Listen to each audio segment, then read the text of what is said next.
ദൈവത്തിൻ്റെ അതിപരിശുദ്ധമായ നാമം വാഴ്ത്തപ്പെടുമാറാകട്ടെ. ഈ പ്രഭാതത്തിലെ നമ്മുടെ വായന ഭാഗം യെശയ്യാ പ്രവചനം 55 മുതൽ 57 വരെയുള്ള അധ്യായങ്ങളാണ്. ഇന്നത്തെ ചിന്തയ്ക്കായി വിശുദ്ധ മത്തായി എഴുതിയ സുവിശേഷം 9-ാം അധ്യായം 2-ാം വാക്യം. ചിലർ കിടക്കമേൽ കിടക്കുന്ന ഒരു പക്ഷവാതക്കാരനെ അവൻ്റെ അടുക്കൽ കൊണ്ടുവന്നു. ശരീരം തളർന്നതിനാൽ എഴുന്നേറ്റ് നടക്കാൻ കഴിയാത്ത അവസ്ഥയ്ക്കാണ് പക്ഷവാതം എന്ന് പേർ പറയുന്നത്. യേശു സൗഖ്യമാക്കിയവരിൽ ഇക്കൂട്ടരും ഉണ്ടായിരുന്നു. ഇന്ന് നാം കുറിവാക്യമായി വായിച്ച ഭാഗത്തും നമുക്ക് ഒരു പക്ഷവാതക്കാരനെ കാണുവാനായിട്ട് സാധിക്കുന്നു. വിശുദ്ധ മത്തായി എഴുതിയ സുവിശേഷം 9-ാം അധ്യായം 1 മുതലുള്ള വാക്യങ്ങളിൽ മാത്രമല്ല, വിശുദ്ധ മർക്കോസ് എഴുതിയ സുവിശേഷം 2-ാം അധ്യായം 1 മുതൽ 12 വരെയുള്ള ഭാഗങ്ങളിലും, വിശുദ്ധ ലൂക്കോസ് എഴുതിയ സുവിശേഷം 5-ാം അധ്യായം 17 മുതലുള്ള വാക്യങ്ങളിലും ഇതേ സംഭവം നമുക്ക് കാണുവാനായിട്ട് സാധിക്കും.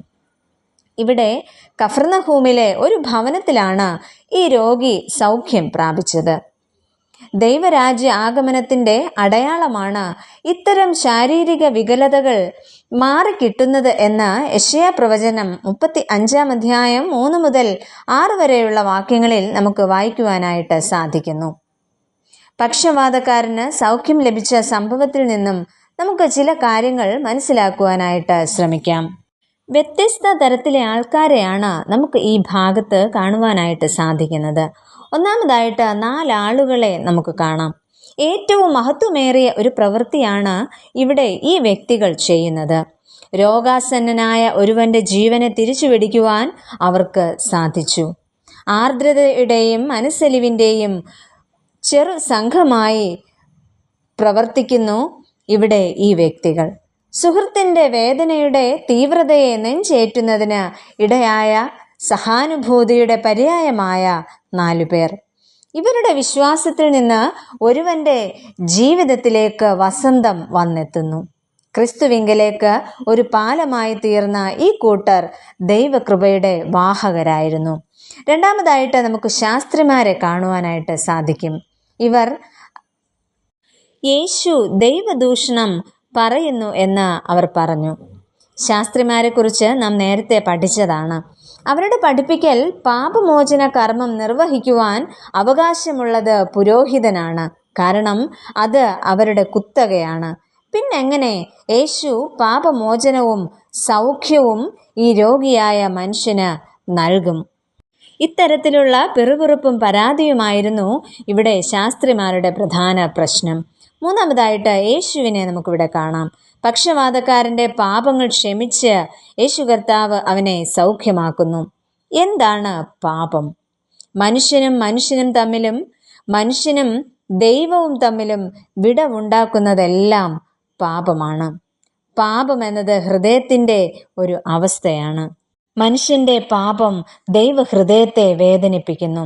എൻ്റെ ജീവിതത്തിൽ ഏതെല്ലാം മേഖലകളിൽ പാപത്തിൻ്റെ അവസ്ഥയുണ്ട്?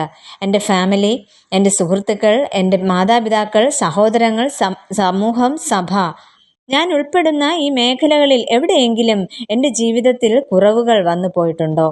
ഇവിടെ ക്രിസ്തു ഈ പക്ഷവാതക്കാരന് നൽകുന്നത് സൗഖ്യം മാത്രമല്ല, പിന്നെയോ പാപത്തിന് മോചനവും കടങ്ങൾക്ക് പരിഹാരവും രോഗത്തിന് ശമനവും ആകുന്നു. നാലാമതായിട്ട് നമുക്ക് പക്ഷവാതക്കാരനെ കാണുവാനായിട്ട് സാധിക്കും.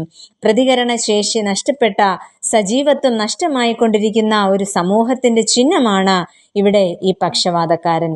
അങ്ങനെയെങ്കിൽ ഞാനും നിങ്ങളുമെല്ലാം ഇന്ന് തളർന്നവരും ശബ്ദമില്ലാത്തവരും പ്രതികരണശേഷി നഷ്ടമായിക്കൊണ്ടിരിക്കുന്നവരും അല്ലേ? അഞ്ചാമതായിട്ട് നമുക്ക് സഭയെ കാണാം. കഫർന്നഹൂമിലെ ഈ ഭവനം സഭയുടെ ഒരു പ്രതീകമാണ്.